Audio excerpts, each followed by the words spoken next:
obsessed, the obsessed, the obsessed, the obsessed, the obsessed, the obsessed, the obsessed, the obsessed. 2 жылдан кейін Айсұлтан қайтып келіп отыр біздің студияға. Worn out places, worn out faces дейді, как говорится. Қош келдің. Рахмет. Бұл жолы қашып келмеген шығарсың.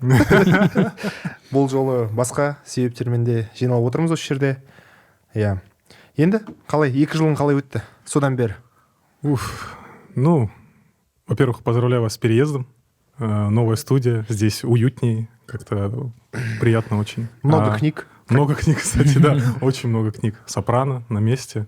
Вообще, цель приезда в этот раз моя — это Кара-форум, который вот уже 2-й год мы организовываем. В этом году для меня он особенно важен, потому что мы это проводим в Астане. И, будучи астанчанином, отсюда Жома меня вообще знает с 10-9 класса. Да.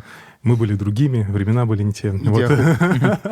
Вот. И опять для меня был такой как бы homecoming момент именно этим летом, когда мы УФС сделали, но сейчас это прям какая-то прям максимально моя личная история. Короче, алматинцем ты не стал?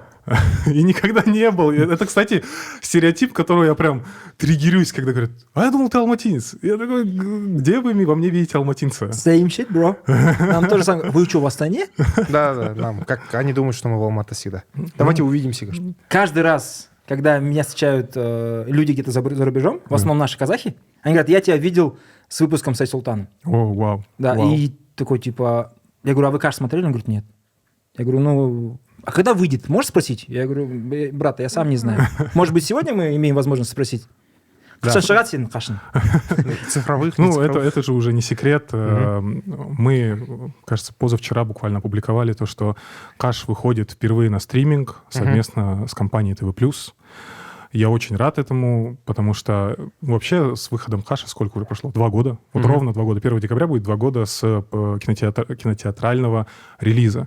И, ежедневно меня бомбят, где посмотреть Каш. Мне одновременно это и нравится, говорят, помнят, хотят. Но, с другой стороны, я чувствовал все это время давление, как и где посмотреть, но у нас даже были вообще мысли о том, они выложат ли нам его на YouTube, потому что... Нурлан Садамбе? Или Нурлан Куямбаев. Да. Но кинопроизводство — это бизнес. Это большой бизнес. Снимать кино — это дорого. И мы не можем, по слову «мы» — это я и Еркебулан, Кеша, мой продюсер.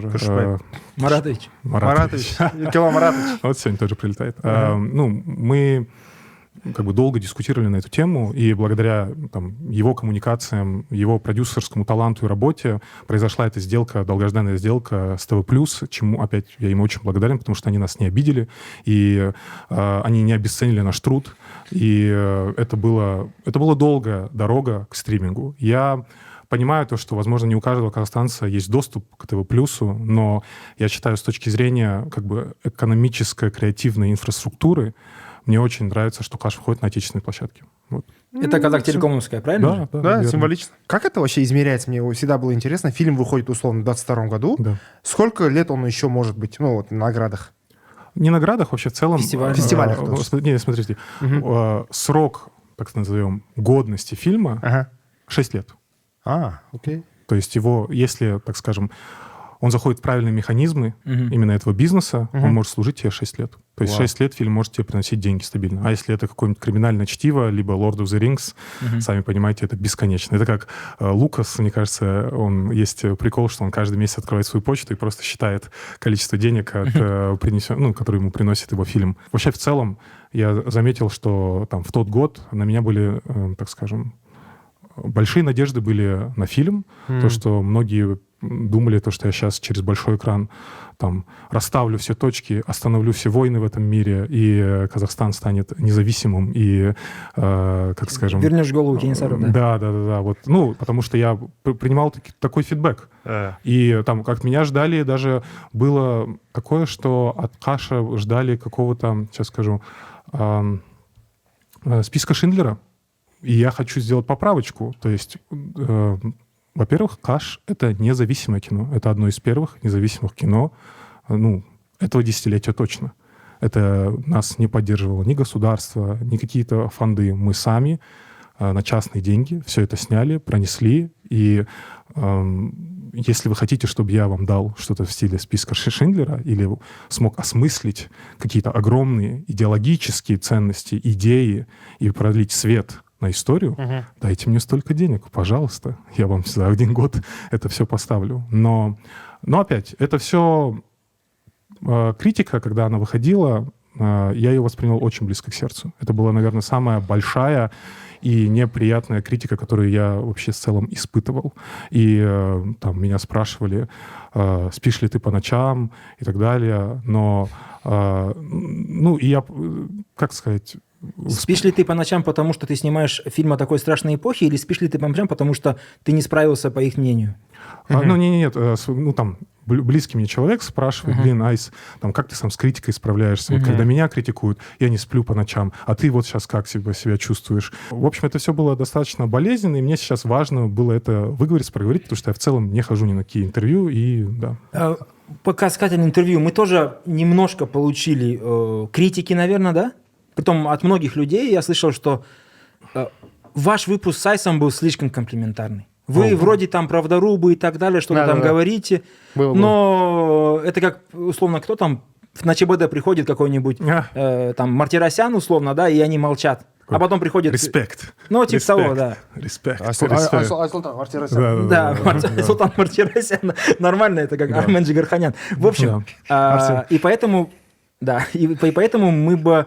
Тоже некоторые моменты могли бы сегодня спросить о том, о чем не спросили тогда, или то, что накипело у нас. Потому что все равно фильм выходит, он будет все еще обсуждаться и так далее. Я очень надеюсь, что фильм будут смотреть. Вот когда ты говоришь про то, что люди ожидали чего-то большого, и, возможно, я вот по себе замечаю, многие люди ожидали психотерапии. То есть они приходили с ожиданиями, у них это болит, и когда они не получают то, что это, разумеется, их ожидания и их проблемы, но когда ты берешь картину даже не а на фоне такой большой и страшной темы, которая так или иначе является триггером для всех, наверное, казахстанцев, наверное, это стоит ожидать было, как будто ты поиграл с этим. Нет такого? Наверное, стоит учитывать контекст.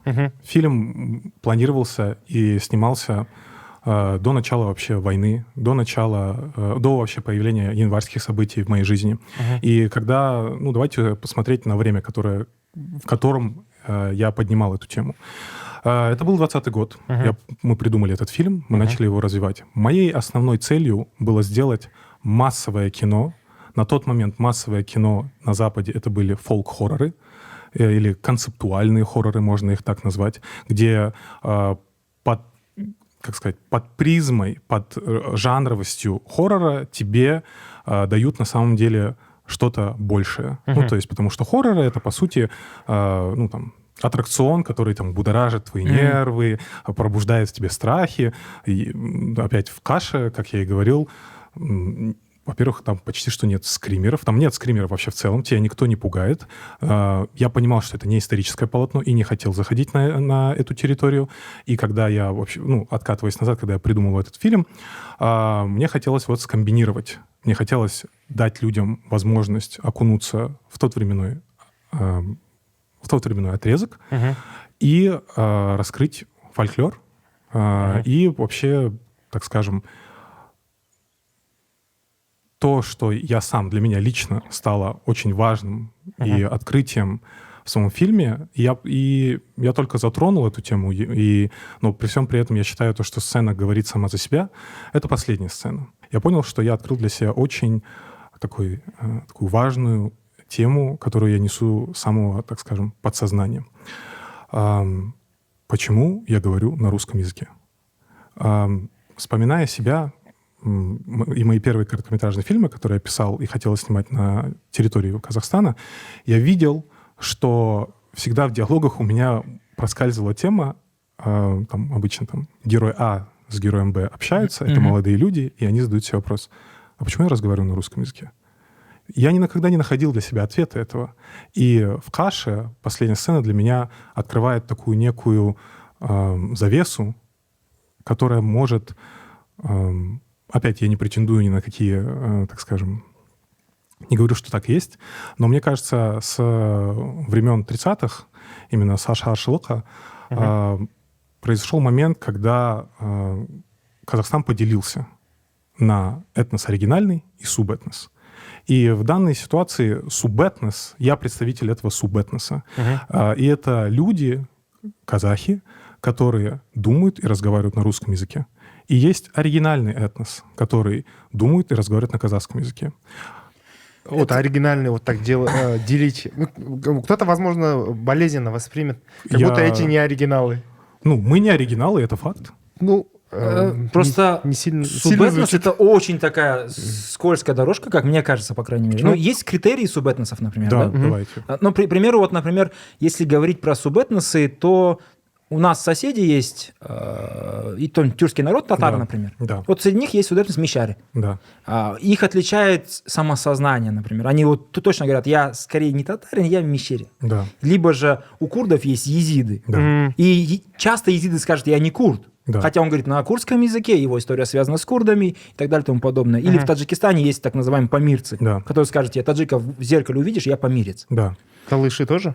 Талыши — это в Азербайджане, но они другой этнос просто. То есть один язык бывает разные языки, опять же, религия и порог входа. Вот, например, кто-то из вас или я, когда женится на, скажем, человеке другого, по твоему мнению, субэтноса, что случается? То есть, как это получается, например, казахскоязычный женится на русскоязычной? Нормальная история? По-моему, очень даже распространена в нашем мире. Более чем. Сценарий. И получается, порога-то нету на самом деле. У тебя есть родственники казахоязычные? Да. А как вы в одном субэтносе, получается, твои родственники — это другой этнос? Видишь, как получается? Это очень странно. Субэтнос должен как-то разделяться. А еще субэтносы, они же разделены географически. Бывает так, что он компактно живет, поэтому они разные. Да. А у нас вот этого субэтноса по всему Казахстану насыпано. Возможно, дефиниция не совсем правильная, но опять в этих, как я говорил, дискуссиях мне стало, и опять из-за того, что я постоянно работаю так или иначе с социумом, и есть вообще понятие того, что есть работы, которые ты выпускаешь для русскоязычных, есть для казахскоязычных. Нет вообще понимания, что это зайдет обоим этих, так скажем, как поправьте меня, обоим... Аудиториям. Да, аудиториям. И в этих дискуссиях я говорил о том, что так или иначе мне стало, по крайней мере, от этого понимание чуть легче, потому что происходит какое-никакое принятие себя, потому что мы видим то, что там после войны очень было сильное, так скажем, вопрос самоидентичности поднялся на какой-то совершенно новый уровень для всех абсолютно. Ты об этом не задумываешься, будучи, я буду говорить от себя, будучи 25-летним человеком, для которого, так скажем, границ особо не существовало, ты вдруг начинаешь понимать, ценить и анализировать вообще, что происходит.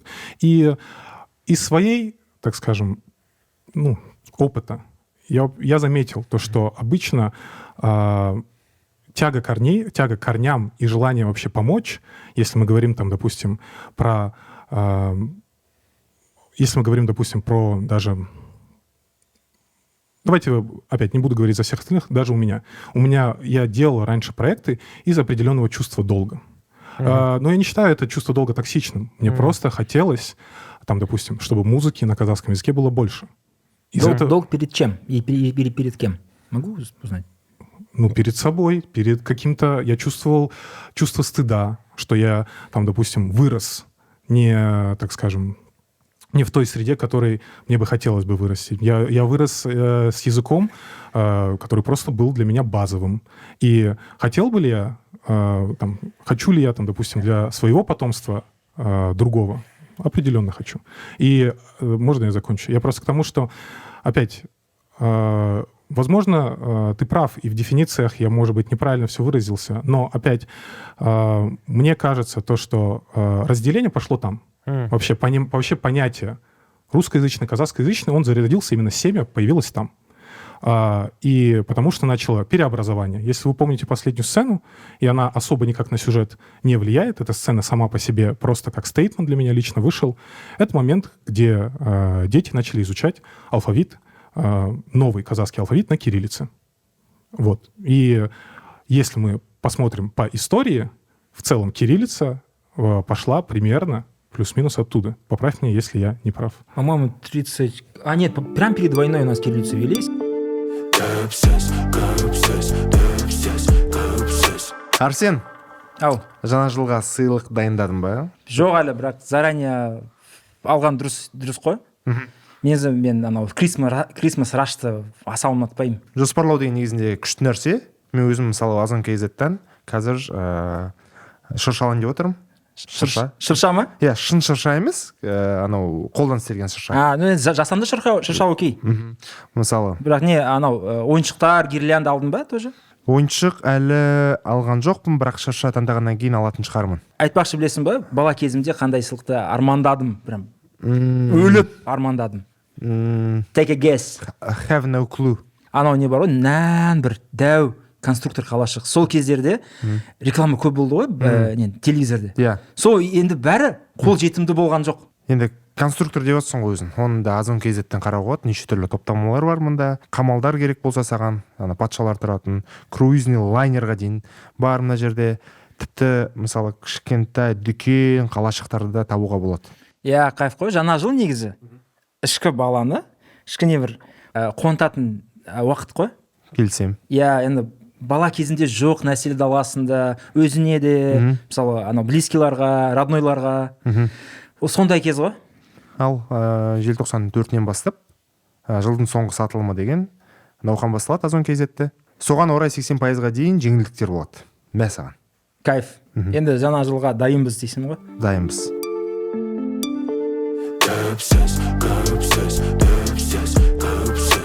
Смотря на сегодняшний день,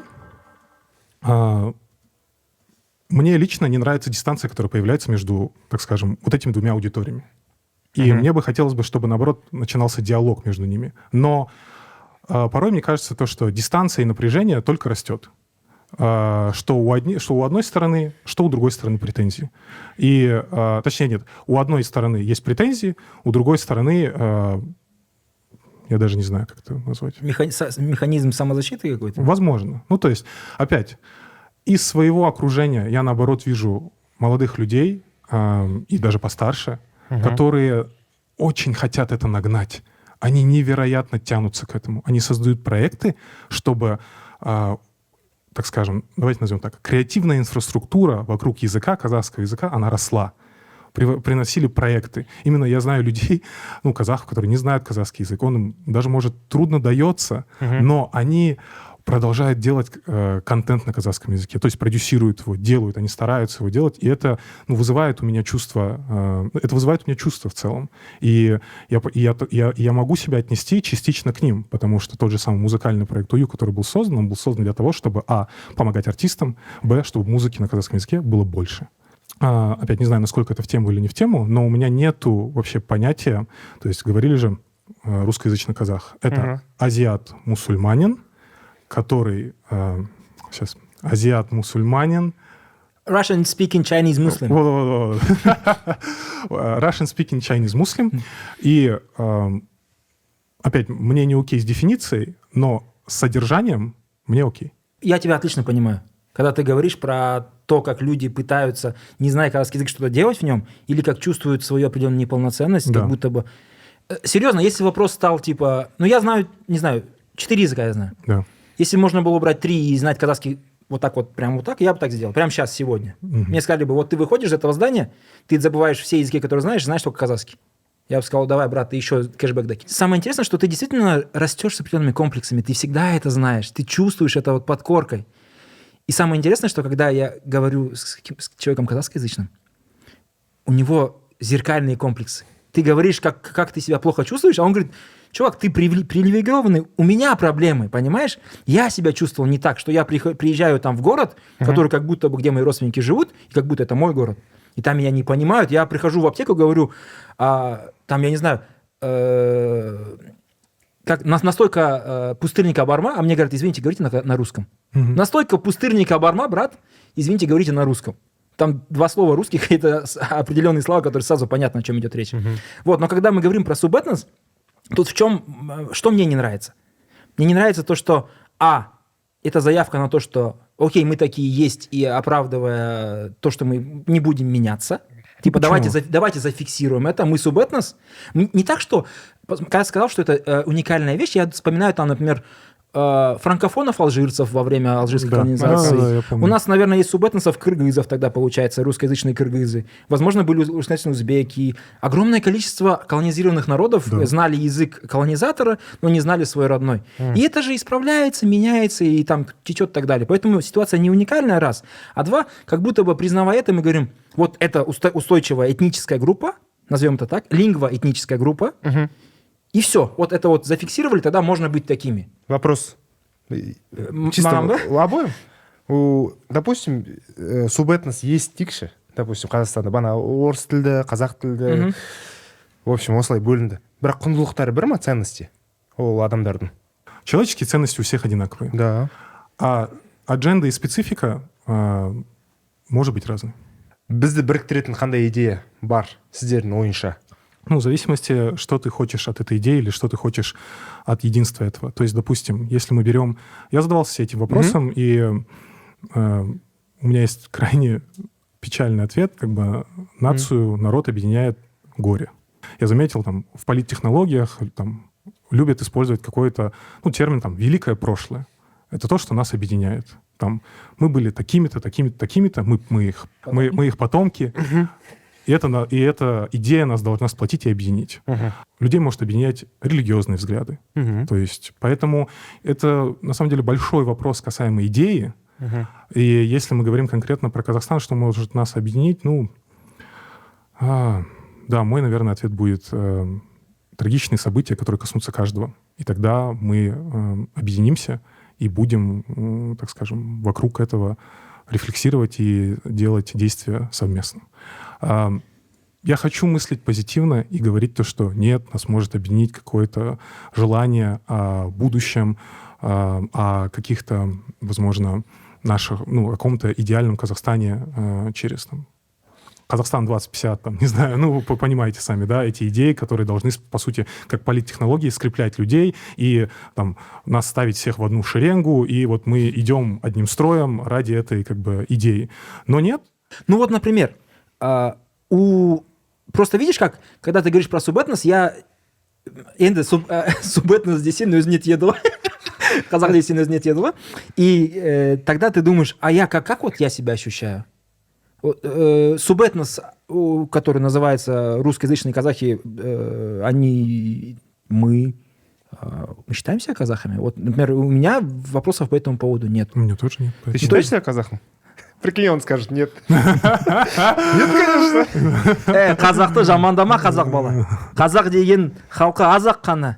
Мәңгілікте ай астында, жер үстінде қазақтың жанашыры қазақ қана. Все, Арсен. Вот, поэтому... Сұрақ бар ма? Әңгіме бар ма? Все, выключаем. Нет, я к тому, что если у этих двух частей одного нету проблем с самоидентификацией, то это же типа очень круто. То есть русскоязычный казах никогда не скажет, я настоящий казах, а вы там не казахи. Я думаю, да, никогда не скажет. Есть как бы примеры более очевидные, там существуют. И опять, чем больше я соприкасаюсь там со старшим поколением, я иногда вижу то, что действительно термин «мамбет» использовался для своих же, потому что ты не можешь не знать там русского языка. Эти. И это такая этот я не знаю, как сказать, этот стереотип, миф, это, подскажи мне по термину, но я считаю это ужасно. Да, это ужасно. Я каждый раз, когда слышу, эти, я такой, мне хочется встать, уйти просто с места, потому что я такой, нет, то есть вы что? Поэтому я к тому, что дистанция существует, вот к чему я хочу сказать, что мне кажется. Что сделать, чтобы эту дистанцию сократить? Будучи режиссером, я могу только это показывать через кино. И Жомар знает, у меня была одна идея. Я думаю, я могу о ней говорить открыто, потому что не уверен, что мы ее когда-нибудь сможем реализовать. Но это... Так, другие сейчас сели. А ну-ка, давай. Нет. Нет, это опять же миссия режиссера в том числе. Да. У меня была мысль собрать в одной картине Нурлана Сабурова, и я хотел позвать Турсунбека в один фильм, где у нас... Это роуд-трип-муви, где они катаются по разным регионам Казахстана, и где мы понимаем, что они притираются друг к другу. Условно жасыл кітап. Гринбук. Біреу Тони Вавилонга.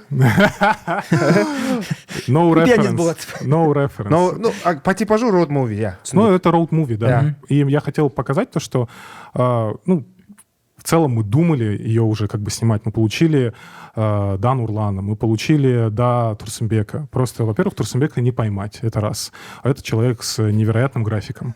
И плюс, опять, все на стадии первых попыток уже, так скажем, не пошло дальше. И основная задача фильма была простая. То, что Нурлан, будучи русскоязычным, катаясь по Казахстану, в конце фильма выучит казахский язык. И тем самым и показать все, как скажем, притирки того и этого. Понятное дело, оба прототипа мы берем, там, условно, человека, который вырос вне казахской язычной среде, и мы берем как бы Нурлана, который вырос в Степногорске, и берем любимца Турсунбека, который вообще... Турсунбек — легенда. Просто у меня была с ним встреча, мы с ним об этом говорили. Он прям душка. Я не могу его по-другому как бы описать. Поэтому... основная идея была такая. Я хотел продюсировать данный проект, и, в принципе, всем она нравилась. И допустим, как вы спрашиваете, какая идея? Вот такими идеями, маленькими шагами я, как режиссер, могу на что-то, возможно, влиять или создавать вот этот мост. По идее, ты занимаешься созданием смыслов же, да? Да. Как вам идея? Что вы сами думаете? Если бы вы увидели такое кино. Скажи мне, кто я? Казахи меня не понимают. Я похож на казаха, но я... Накачанный Нурлан под дождем. Где-то под Хазлардой. На самом деле, это часть моего внутреннего диалога, поэтому я отлично понимаю это все вещи. У нас подкаст немножко похож на этот фильм. Факты. Жама учит русские пословицы, поговорки. Да я много знаю. Вот смотри, если бы ты, еще не сняв этот фильм, но уже бы думал о наградах, о деньгах, которые ты заработаешь потенциальных, это бы называлось «делить шкуру неубитого медведя». Понял, да? То есть это тут уже понятно. Быстро просто скажу. Давай ты скажи. Идея крутая, она популярная, она прижилась бы среди народа. Меньше бәрі қарайтын еді ананы.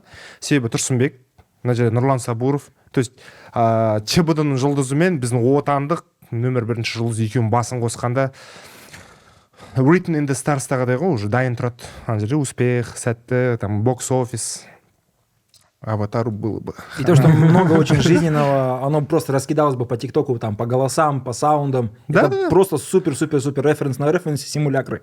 Да? Вот такие проекты мне бы хотелось бы такими проектами заниматься как продюсер. То есть, потому что я верю в это, я верю в то, что они несут классные, теплые смыслы. Потому что наш кинематограф, он его либо бросает в какую-то прям супер утрированную там комедию, допустим, либо его сейчас вообще бросает вот в супер какие-то черные там хорроры социальные. То есть и вот мне хочется, чтобы было доброе кино.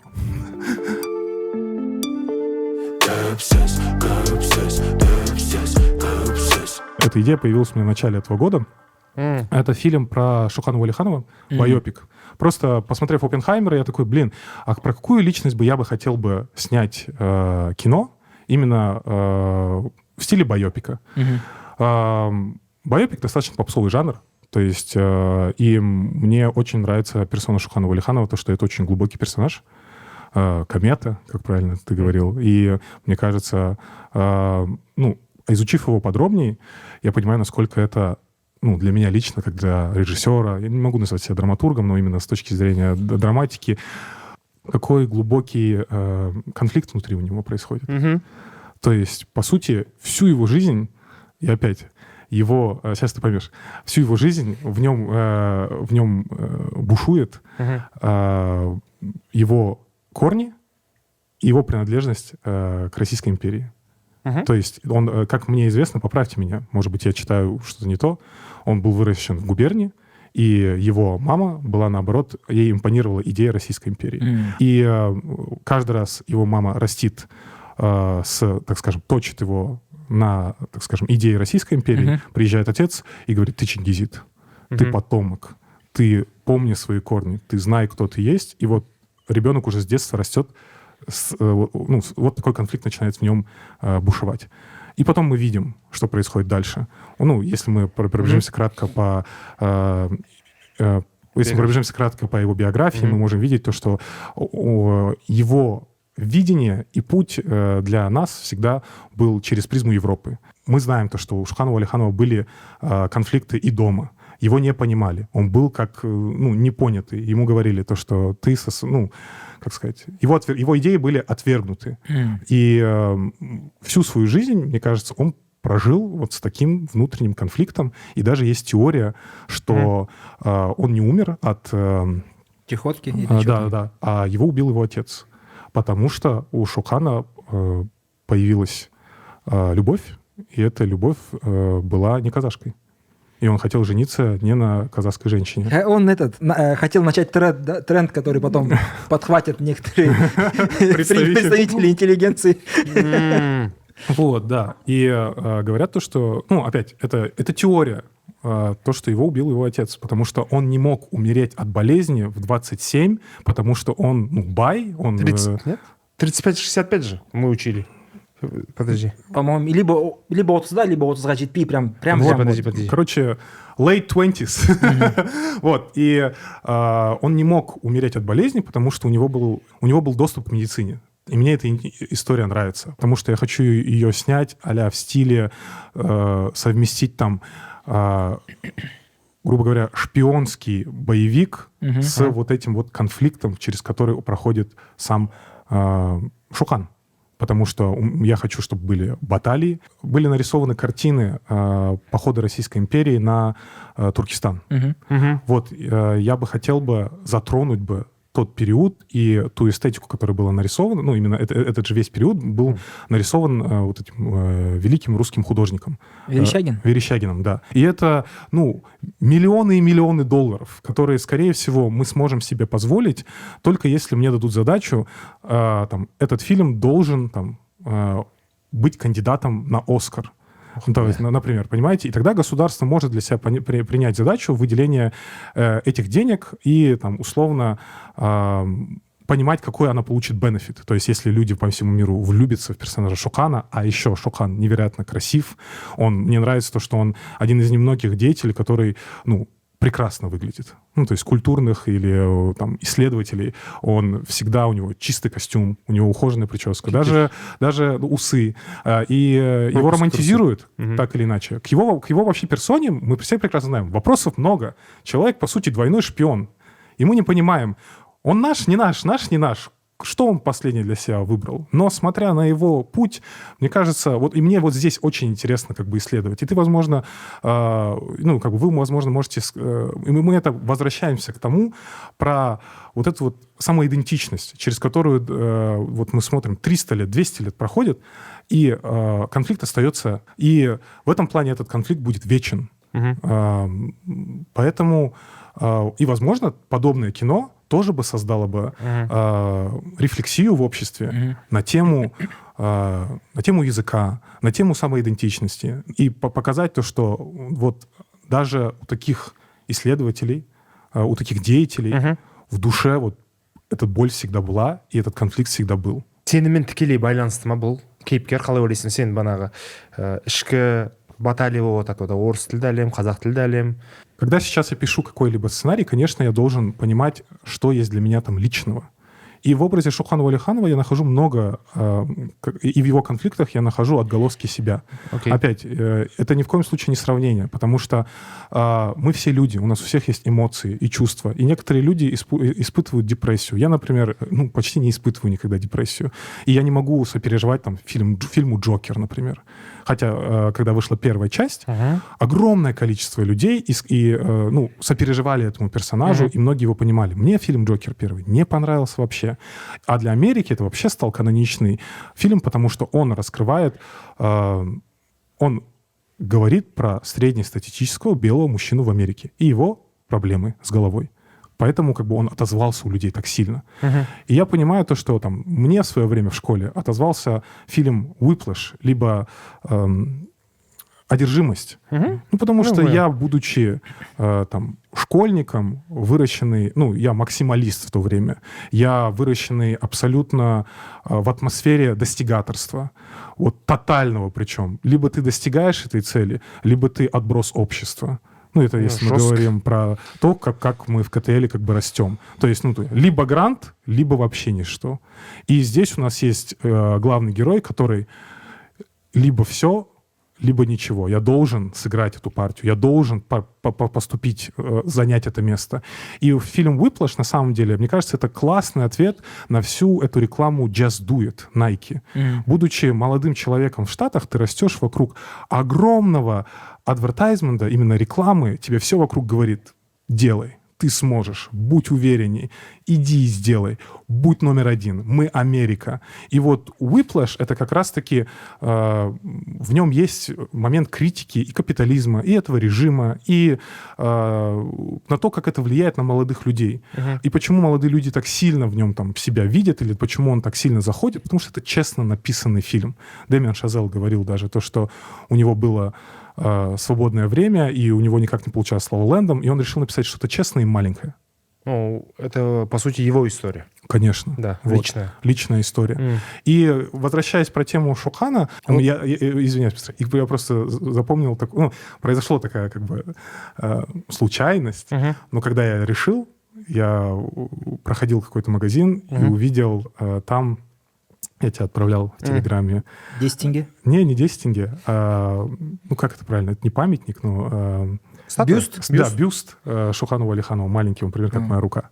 Почему я сказал 10 тенге? Просто он был изображен на 10 тенге. Да, я понимаю. И на купюрах, да. Да, зеленый. Вот. А я увидел этот бюст, и я его сразу купил. И он у меня стоит на рабочем столе сейчас. И каждый раз, когда я работаю, он меня мотивирует. Ну, то есть, типа, не забывать, зачем я это делаю, что это делаю. Кино и учебник истории — это разные вещи. То есть, там, допустим, я считаю то, что у кино я, по крайней мере, отношусь к нему так, это рефлексия так или иначе на сегодняшний день. И я, там, заходя на Каш, допустим, одна из там больших, так сказать, комментариев, и, возможно, вам тоже, там, почему я не прошелся там по коммунистам, ну, или конкретно по русским того времени. Наверное, ну, если кто там смотрел Каш, вы можете увидеть там такие имена, как продюсеры Евгения Моря, Станислав Изратов. И это, во-первых, это мои близкие друзья и продюсеры киноленты. И они являются казахстанцами. Что Евгения, Женя, что Станислав. И я, будучи автором, я определенно не хочу заходить на территорию разжигания какого-то вот межнационального конфликта. И после Каша был, кстати, очень яркий пример. Это был сериал для телеканала «Казахстан». Миржақып Оян Казак. Да, вышел фильм «Оян Казак». И, ну, я не знаю, как вы, но я ощутил то, что он пробуждал у людей, как сказать, ярость и агрессию среди народа. Это типа в сети, да? Ну, в ТикТоке там. Мы с другом вышли после «Оян Казак». Сейчас бы там... я не хочу такие вещи в эфир приходить, но я вам скажу. Месть. Да, сейчас бы там пойти и помахаться, типа отомстить с русскими на улице. С «Оян Казак» у меня интересная история, потому что это единственный фильм, когда я просто пошел с супругой в кинотеатр, и там половина зала меня знала, типа узнавали. Арсен Ага, я офигел. И ты брут. Ну, и ты брут легенды, наоборот, типа, мы тебя здесь ждали. И ты груд. Да, а там, на самом деле, в самом фильме как раз-таки больше показывает, что большие враги у нас не снаружи, а внутри. Там есть люди, которые... Там один чувак выдает себя за Миржақыпа, собирая деньги, импостер его, короче, да. Второй, и, по-моему, то же самое потом пишет про него различные там кляузы, не кляузы и так далее и тому подобное. Поэтому, мне кажется, фильм балансирует. Просто, как ты сказал правильно, мы снимаем про себя. То есть исторические картины — это фильмы сегодняшней эпохи, когда мы рефлексируем над собой прежде всего. Да. И то же самое делает и зритель. Он смотрит сериал, или фильм, или сериал про 100-летней давности, Да. но у него в голове сегодняшний момент, и он только через их призму смотрит. Это, ну, я Ну, пытаюсь ты понять. представь, после фильма там «Жау жүрек Мумбала» никто не ходил, не искал там Халмахов, Жоңғаров по Астане. Вот вообще нет. Никто не поехал в Элисту, там, в Республику Калмыкия кого-то спрашивать. Калмык. Да, никто этого не сделал, потому что это вообще, типа, настолько такая тема, которая не имеет отношения. А вот здесь вот, видимо, другие моменты более большие, чем этот фильм, у людей отзывались, мне кажется. Это, на самом деле, тоже звоночки. Да, ну, я просто хочу сказать то, что я не видел смысла на тот момент, опять потому что я ставил совершенно другие цели по своему фильму, и тайминги так совпали. То, что он выходил в конце 22 года, после январских событий, после войны, и у всех было настроение динамитное просто. Все сидели на этой бочке, и, ну, по крайней мере, я так себя ощущал. И у всех проснулось какой-то, ну, реваншизм. У всех было очень большое было настроение. Ресентимент. Вот. Ресентимент.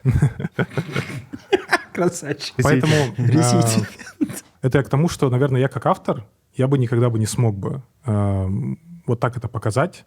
Многие, как раз то, что ты говоришь, что ты не хотел критиковать там российскую сторону, многие говорили, что, ну, наверное, Айсултан хотел просто этот фильм на прокат в Россию тоже пустить до начала событий, разумеется, изначально. Была такая задумка? Типа, поэтому он такой комплиментарный по отношению к России, условно. Я не считаю, что он комплиментарный. Ну, это я цитирую людей, не мои мысли. Ну, еще раз, Каш не комплиментарный, мне кажется. То, что если человек не увидел какого-то рода... Человек искал шовинизма, походу, да? Вот. Если он искал какого-то реванша в этом фильме, и он его не получил, ну, я даже извиняться за это как бы не собираюсь. Опять, как я сказал, один из кинокритиков мне после фильма подошел и сказал, ну, ты нежный, Айс.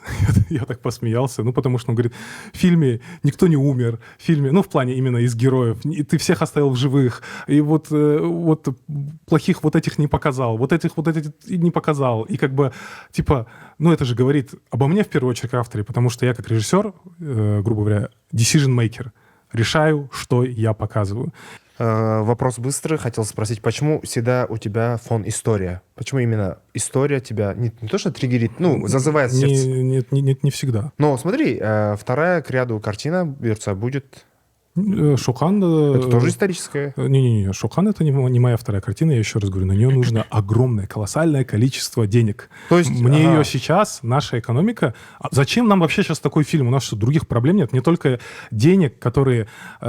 Деньги на этот фильм я только смогу получить у государства. То есть, наверное, бюджет такой картины может быть там, от 5 миллионов долларов. Они дали тебе? Я не думаю, что я бы и не просил бы, начнем с этого, потому что зачем нам сейчас такой фильм?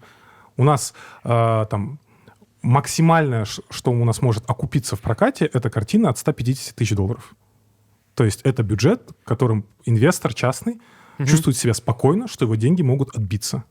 А государство как бы вкладывает там, вот были там «Кочевники», у нас вот фильм. Это вот идеологически важные были фильмы для государства, в которые они вкладывали десятки миллионов долларов. Возможно, даже там 20 миллионов. Ну, государство плохой инвестор, как правило, в фильме, если говорить. Ну, и да, там, наверное, будет большое количество именно... Ну, они будут входить в сценарий, они будут говорить, кто должен... Как бы, там авторства не будет, скорее всего. И для такого фильма, как «Шоқан», во-первых, я не снимаю дешево. Это, мне кажется, все знают в индустрии. Это тоже одна из причин, по которой я не так часто снимаю, как хотелось бы. Я снимаю дорого. Снимаю я дорого не из-за своих гонораров. Я люблю делать что-то очень большое и качественное. А на качество и на что-то такое большое всегда требуются деньги. Да. Касаемо второй картины, у меня сейчас есть несколько идей. Я их все пишу, и там, дай бог, что-то получится. Потому что я в этом плане не тороплюсь и вообще не рекомендую никому не торопиться с этим. Снимать ради съемки — это плохая затея. Надо всегда снимать, если есть личный внутренний позыв, от чего горит сердце, и хочется работать. Это единственный, так скажем, источник энергии, на котором ты вывезешь полнометражную картину, которую ты делаешь на совесть. То есть, потому что это путь самурая. Ты просто работаешь в какой-то момент на протяжении 2 лет, и вот только вера тебя спасает в этот момент. Вера в свой проект. Все мы, режиссеры, delusional as fuck. Потому что по-другому это никак. Мы своего рода, там, это так же, как стартаперы или своего рода как спортсмены. Вот недавно я просыпаюсь, плохая есть привычка открывать телефон сразу, и передо мной выходит видео, где написано, что бы вы сделали, если бы вам сказали бы, вам осталось жить 6 месяцев. И первое, что сразу пришло в мою голову, сниму свой второй фильм. Вот у меня не было там попрощаться, закайфовать, поехать в путешествие, второй фильм.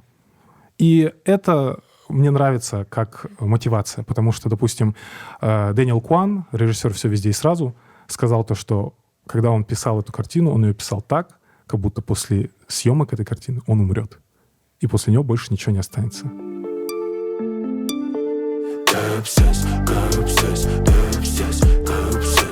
Я очень рекомендую всем вообще кинематографистам Казахстана начать изучать историю кино, потому что большинство не знают даже базы. Там, как, допустим, появился кинематограф. Вот. Вы знаете, как появился кинематограф? Это новое лого Кара? Да. Про лошадь? Да. Объясни эту историю. То есть, когда я начал изучать... Вообще, в целом у нас до этого была определенная идентика, которая была придумана еще, когда мы работали над Кашем, и у меня все свободное время уходило на эту картину, и у нас была определенная лого и идентика, которую мы сделали пока, повисит и все. И я всегда хотел сделать ребрендинг. Всю дорогу хотел сделать ребрендинг, и только вот, наверное, с началом этого года как со мной произошли очень там большие внутренние события. Если весь 23-й год, мы можем об этом чуть позже поговорить, я искал свои ответы жизненные во внешнем мире, а по итогу в 24 году, в начале 24 года я нашел их во внутреннем мире, во все ответы на свои вопросы. И я начал изучать историю кинематографа. Мне в целом захотелось понять вообще, что это, чем я занимаюсь. Был такой эксперимент, где была придумана вообще формула 24 кадра в секунду. Меня может кто-то поправить, это уже, возможно, плод моего воображения, но, грубо говоря, я точно знаю, что был придуман аппарат, у которого была одна цель — понять, отталкивается ли лошадь всеми 4 копытами от земли. Летает на секунду. Да, потому что всегда творцы, художники рисуют лошадь, парящей в воздухе. И ученые пытались понять вообще, what's the deal, что происходит. И был придуман такой аппарат. И было выяснено, что нет, всегда одна, так или иначе, копыта прикасается к земле. Но после этого появилась камера, которая снимает 24 кадра в секунду. Забавно, что до нарративов, к которым мы привыкли, опять поправьте меня, может, в комментариях поправят, но, может быть, не они, но, грубо говоря, люди, которые придумали этот аппарат и начали снимать вот такие вот зарисовки жизни, давайте назовем это так, они были вызваны в Москву снимать свадьбу российского императора. Возможно. Невозможно, это так и есть. Я не удивлен. У чела была японская татуха дракона на руках. Последний, как его звали? Николай II. Николай II. И это же забавно, значит, съемка свадеб была придумана раньше кино. И нету ничего. Опять, это сколько они брали, интересно? Это для тех, кто там, может быть, стесняется того, что он снимает свадьбы. Чуваки, братья Люмьер снимали свадьбы до вообще придумывания нарративов. Поэтому Спаева ничем не хуже, чем Николай II. Хорошо. Это я к тому, что очень много у нас же это некий первый шаг. Многие ребята снимают свадьбы. И я просто хочу сказать то, что не стоит этого стесняться. Это было всегда. Кто-то стесняется этого, но я считаю, стесняться не надо, потому что это есть в истории кинематографа. Вот. Прикинь, кто-то 10 лет снимает, собирает разные куски и выдает один фильм из разных свадеб. Разные финалы. Это уже будет видеоарт. Это уже перформанс. Это перформанс, да. А вот когда ты говоришь, что ты путешествовал, искал ответы на вопросы извне, а нашел их внутри, это какой-то прям очень серьезные вопросы какие-то? Есть такое, не поверье, но дистанция для режиссера снимать раз в 3 года. Вот. И я подумал, что окей, следующую картину... Я был готов запустить новую картину. У меня была идея запустить новую картину, но меня все отговорили, потому что все видели то, что я невероятно устал после работы над фильмом. Я сдал фильм в кинотеатры за неделю до премьеры. Я менял все прям до последней секунды. Может, вот так, может, вот так, может, вот так. Меня из-за этого продюсеры ненавидели. Но и вот он вышел, И мне все понравилось. То есть для меня, вот тоже очень хочется произнести, у Каша 0 тенге на маркетинг было потрачено. Это все исключительно сарафанное радио. У нас не было, мы не потратили ни копейки на маркетинг, потому что для меня было важно, чтобы люди шли на фильм из-за фильма, а не потому что его снял Айсултан. Потому что мне важно было, чтобы люди полюбили нарратив, который, полюбили опять, чтобы хотели почувствовать этот нарратив, и чтобы работало сарафанное радио. Интересный был период для нашей студии. К нам поступило предложение о том, что поднялся вопрос о, так скажем, нового уровня для нас. И этот новый уровень был управлением телеканалом. Это была большая, да. Вам дают телеканал? Да. В Казахстане? Именно в Казахстане. Окей. Можно говорить, какой или нет? Нет. В плане. Нет смысла. И мы, наверное, за пару месяцев до Каша уже писали огромную стратегию по этому... вы сами понимаете, телеканал, сколько контента там надо выпускать. И мы работали над этим. Я писал огромное количество идей, и нам сразу поставили задачи. Работа с регионами. И, когда я говорю «работа», это не значит какая-то пропаганда. Нет, нам просто сказали, мы хотим, чтобы просвещать людей в регионах, мы супер открыты к разному рода контенту, будь то исторический, просветительский, вообще супер за travel-шоу. Короче, все, что принесете, мы окаем. Но... опять, 22-й год, все прекрасно понимаете, что произошло и что было. И, на этом же подкасте я произнес пару вещей, за которые, скорее всего, опять, у меня нету доказательств, пруфов, но это мое подозрение, потому что это единственное место, куда я пришел и дал, какой-то развернутый ответ касаемо фильма, рассказал, говорил про свои какие-то политические взгляды. Сделку остановили. И... В общем, не ходите на это. А если ходите, то не говорите про свои политические взгляды. Опять, и я, честно сказать, и вот я дико расстроился, что это не получилось, потому что я уже был готов. И я понимал уровень ответственности. То есть главный мой страх был, что я стану рабом этого канала. Прям я боялся что и все. Моя независимая эра окончена. Я буду ходить и заниматься этими вещами. Этим контентом. И слава богу, что она отменилась. Потому что после этого я такой, окей, что я хочу? Мне тогда исполнилось 25. Я такой, что я хочу сделать? Вот я только что отработал, отпахал.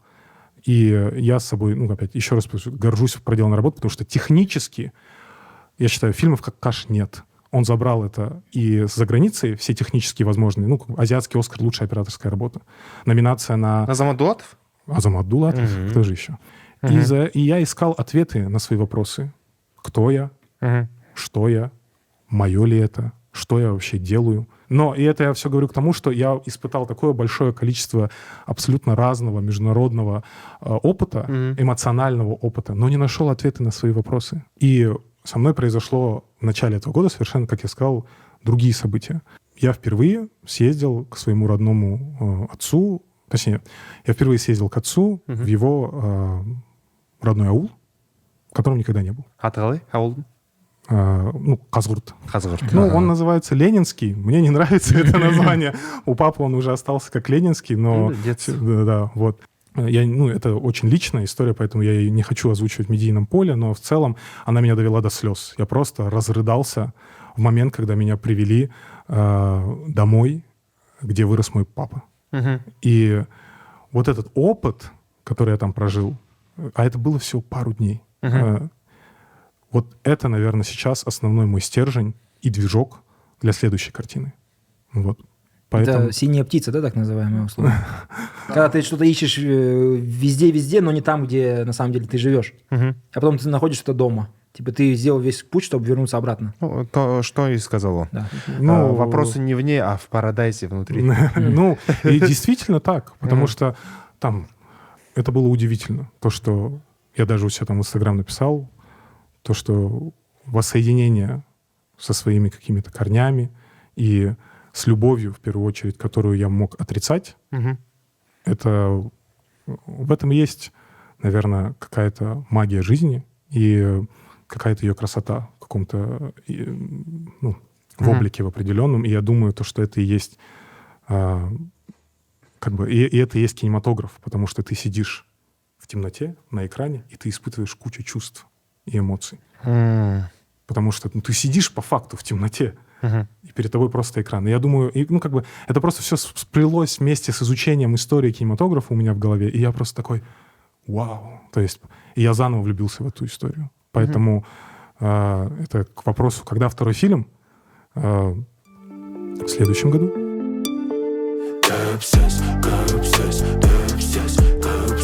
Кендрик наш или Дрейк наш? Кендрик, конечно, наш. Нет, Дрейк же это субэтнос черных. Туровой? Но он канадец. Да, он же говорит ему, it's not about the color skin, it's about the culture. You don't have an experience of being black. Ну вот это вот примерно роуд-муви же. Вот смотри, неге Кендрикке дейін ешкім айта алмай жүр. Пуша Ти болды, Кани әңгіме айтты, Дрейкқа, бірақ осылай прям дис жазып. Ну, я как культуролог в рэпе, да? Культуролог, клипмейкер. Тебя, во-первых, помнят как клипмейкер, надо признаться. Ну, конечно, это там сколько? Ну, там, с последнего моего клипа прошло, наверное, уже лет 5 точно. А то, что не зарелизено? То, что не зарелизено? Подожди. Мы ждем. Да если с него смотреть, то война в 21-м году началась. В 22-м? В 22-м. Значит, 2 года. Ну, скоро вот 3-й пойдет. Ага. А мы не можем, да, сказать? Пока нет. Хорошо. Ну, это рэпер. Ну, это рэпер. Это черный. Это черный. Я вам скажу честно, я давно уже особо не слежу. Но именно этот конкретный конфликт, я за ним наблюдал, слушал. Не все.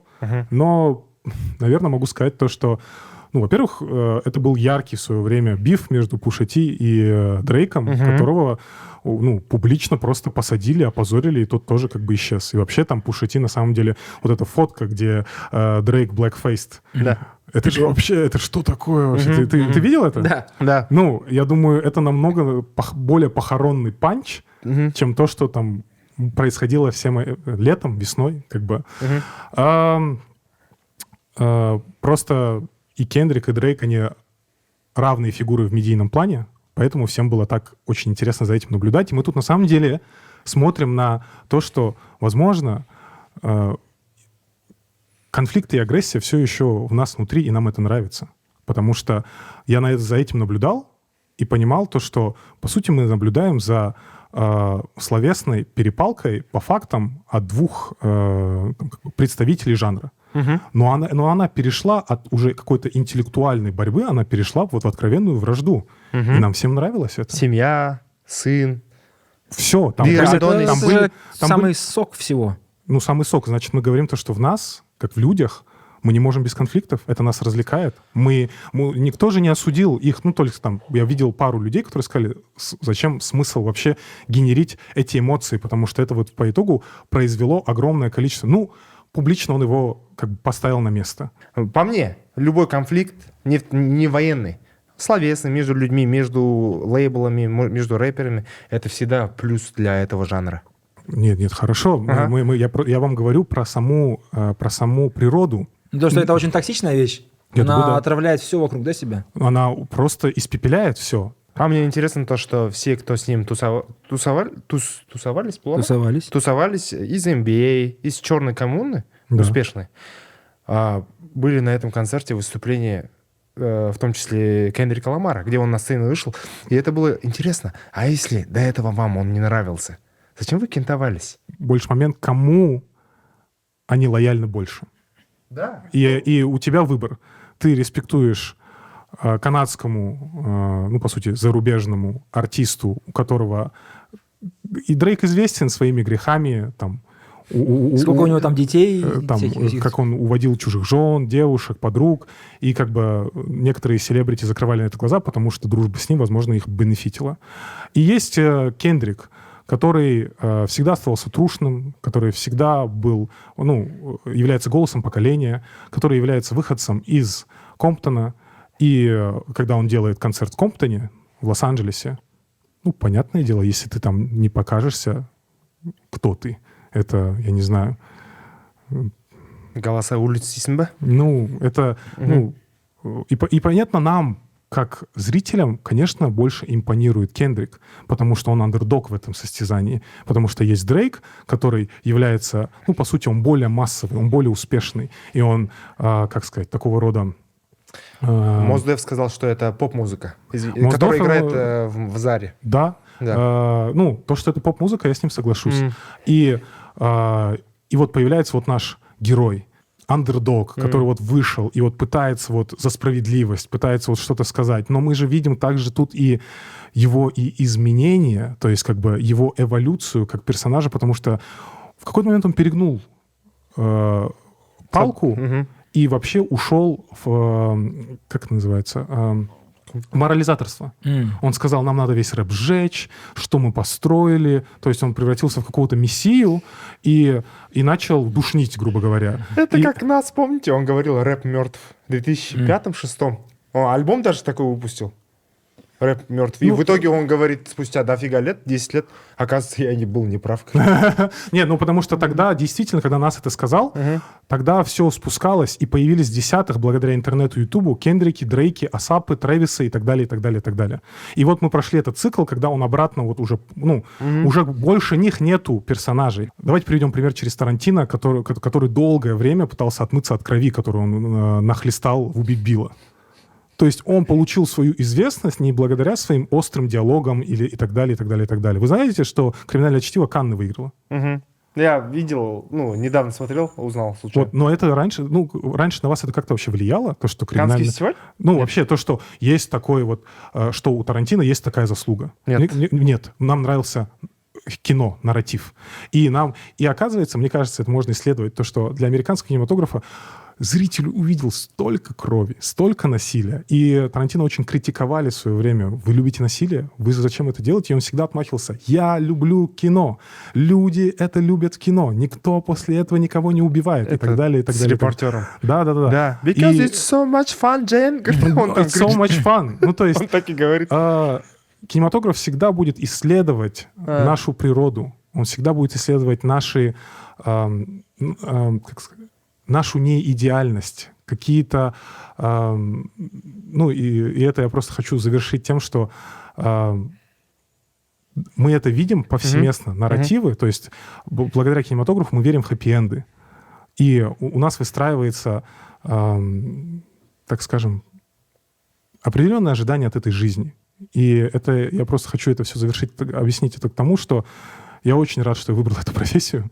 И там... Мне кажется, то, что мы вообще, как сейчас Казахстан и наша индустрия, на пороге именно в кинематографии сумасшедших перемен. Потому что со следующего года уже будет 5 активных игроков, которые будут снимать, ну, настраивать производство внутри Казахстана. Можно назвать? Ну, это Юнико, это Freedom Media, это уже существующий Салем, это Кинопоиск. Это, уверен, сейчас найдется какой-нибудь еще один стриминговая платформа, которая собирается делать производство сериалов внутри Казахстана. И ТВ+. ТВ+, Салем, как бы это одно и то же.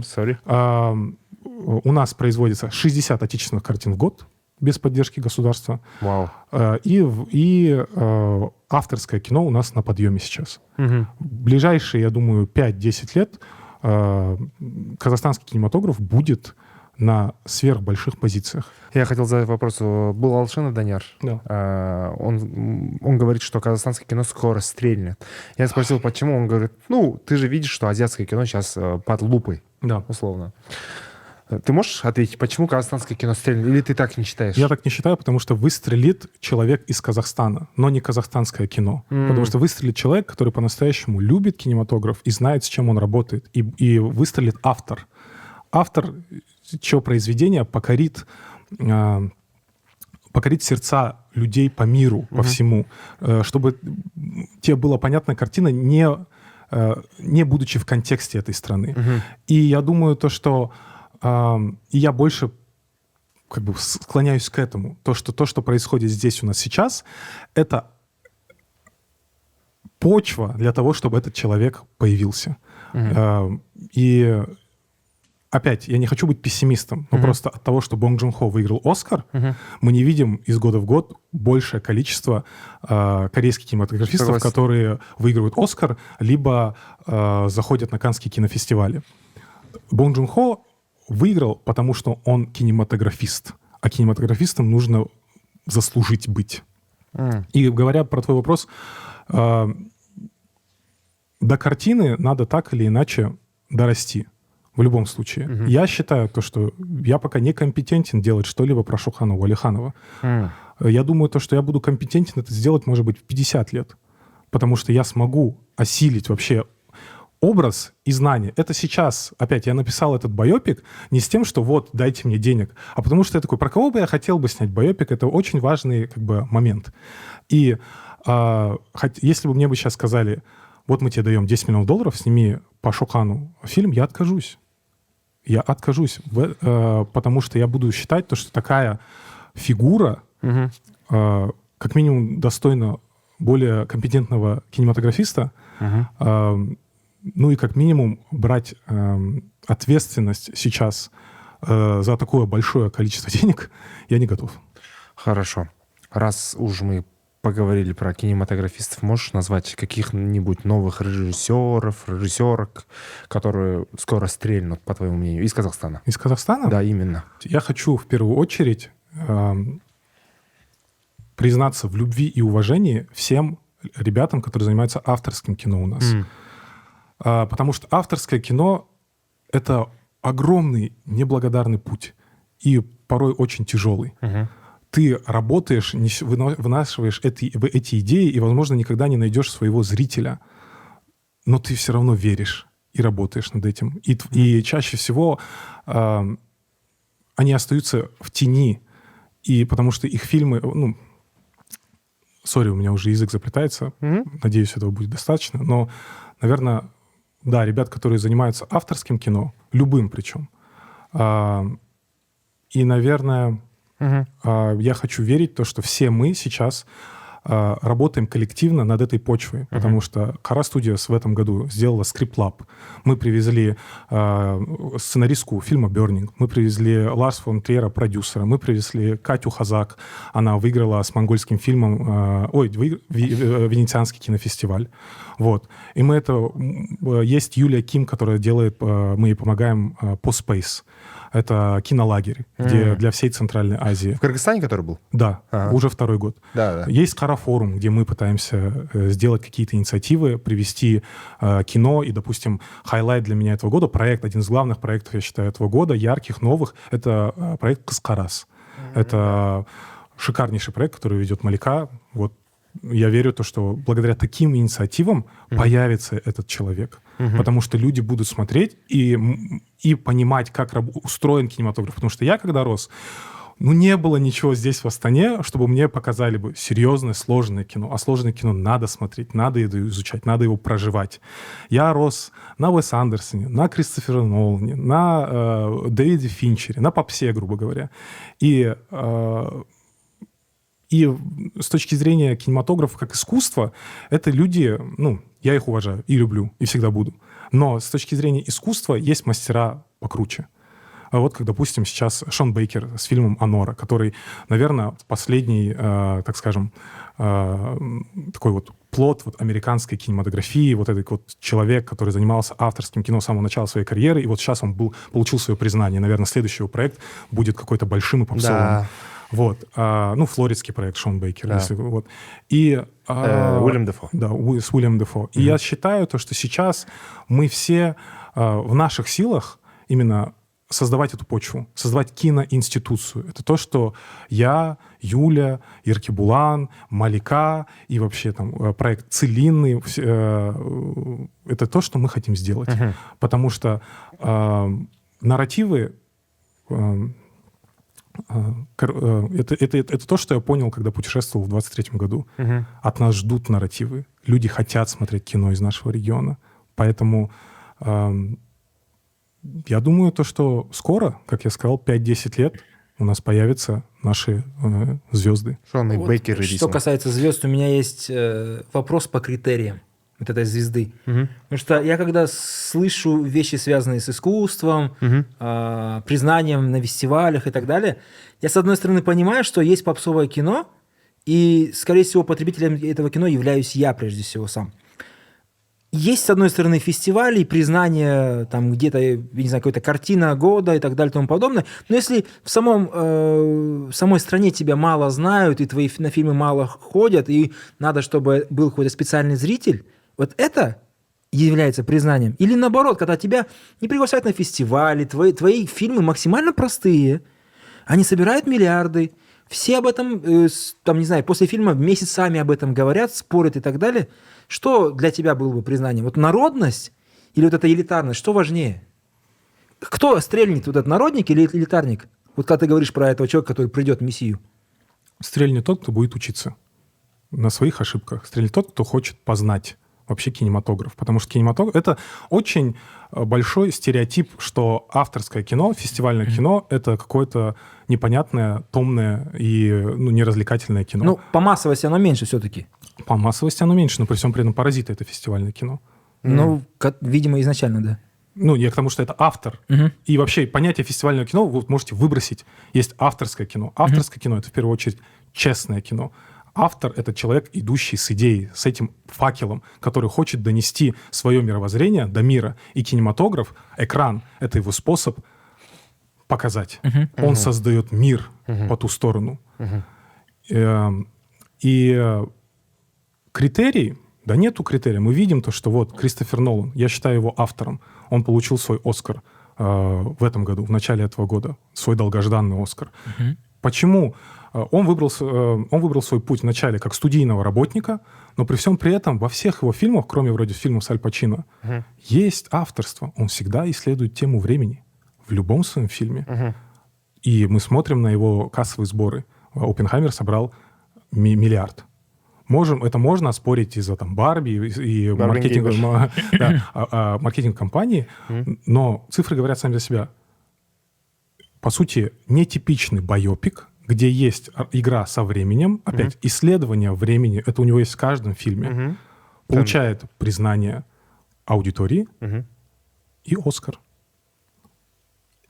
То есть это авторское кино? Я считаю Кристофера Нолана автором, как ни крути. Нет, он автор в любом случае. Да. Просто само по себе кино, мне кажется, изначально массовым было... То есть это «Оппенхаймер» — это изначально заданная позиция как кино массовое очень. Возможно. Но просто вроде это его была попытка сделать в «Теннете». Он такой, так, все любят Джеймс Бонда, давайте я поиграю тут со временем, дам. И вот его...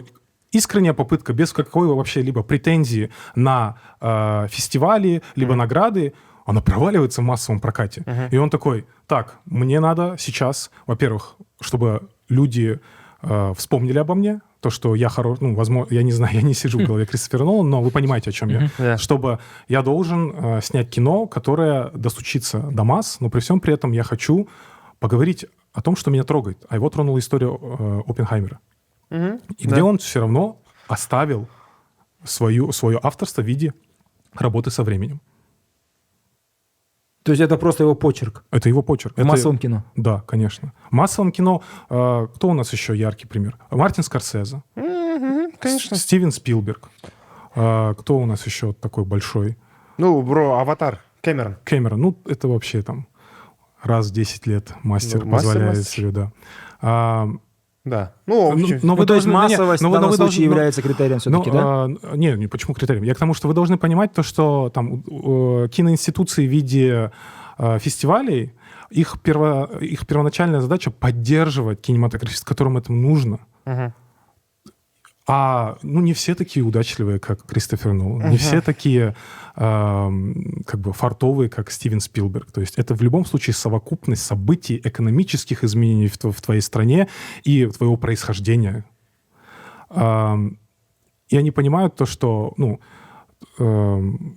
это, как сказать, единственный островок кинематографа, где может цениться чистый кинематограф, в каком виде, как он есть. Понимают ли они, что они, как институция, дают возможность быть открытыми для всех, кто говорит о социальных проблемах? Они это понимают. Но на Каннах также был представлен «Шрек». если кто не знает. Это вот на Каннах был... Ну вот, я к тому, что не надо думать, что это только для элитарных кругов и для какого-то закрытого человека. Нет, когда ты начинаешь понимать, как устроен кинематограф, как он работает, ты начинаешь понимать, почему это выбирают. Вот, «Анора» собрала кучу критики из-за того, что там снимались русские актеры. То есть как вы могли, Канны, европейская киноинституция, французская киноинституция, дать «Аноре», Шону Бейкеру, американскому кинематографу, кинематографисту, которого, по сути, французы не любят. Именно не Шона Бейкера, а в целом они не любят американских кинематографистов, потому что они считают, они, ну, типа, не шарят, короче. Как они дают лучший фильм, где на борту 50% либо больше актеров из России. То есть они были под большим шквалом критики, но они остаются верны своим принципам, что это мы представляем здесь интересы только кинематографа. И «Анора» бесспорно лучший фильм именно, и это не спорт, а именно то, что вызвало у нас сейчас эмоции в моменте, уникальные эмоции, а фильм не только должен вызывать у тебя хэппи-энд, либо тебя пугать. Эмоции пустоты, эмоция там абсолютно разные. Я к тому, что я сейчас просто подумал, о каком количестве можно говорить эмоций, но каждый фильм несет определенную эмоцию. Это как, там, не знаю, там, тейстинг вина. И вот они решили то, что это является самым... Ну, на это стоит обратить внимание. Наверное, даже это так. Вот. Заканчиваем? Заканчивать надо. Ты говорил про... Сколько тебе? 27 лет? Да. Про 25 лет. Это прекрасная песня, посвящается твоему 25-летию. Я не знаю. Сағат тұрған 25 пе? Бро, это вообще лучшая песня.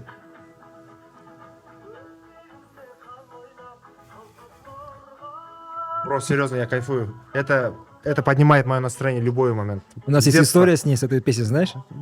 Мы познакомились с одной компанией. Ставь, пусть будет на фоне. Да. Познакомились с одной компанией. Ты их знаешь, кстати. И у девушки было день рождения. Она не знает Джо Марта, первый раз видит. Я тоже ее не знаю. Да. И ей 25 лет исполняется. Титры и Джо идут. Март начинает, Джо Март начинает, короче, эту песню исполнять, прикинь. Я говорю, «Сағындырған 25», я говорю, цитирую эту песню с мелодией, она просто уходит. Да, она просто уходит. Я хотел просто поднять человеку настроение, потому что день рождения. Она не поняла, видимо, это в центре Алматы. Мы были случайными, мимо проходили этого заведения. Кого-то увидели знакомого, постояли на курилке. Эта девушка подходит. Знакомая из Хара, кстати.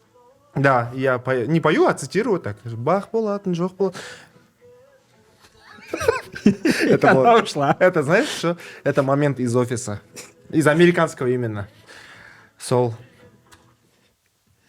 Рахмет. Рахмет. Obsessed, go obsessed.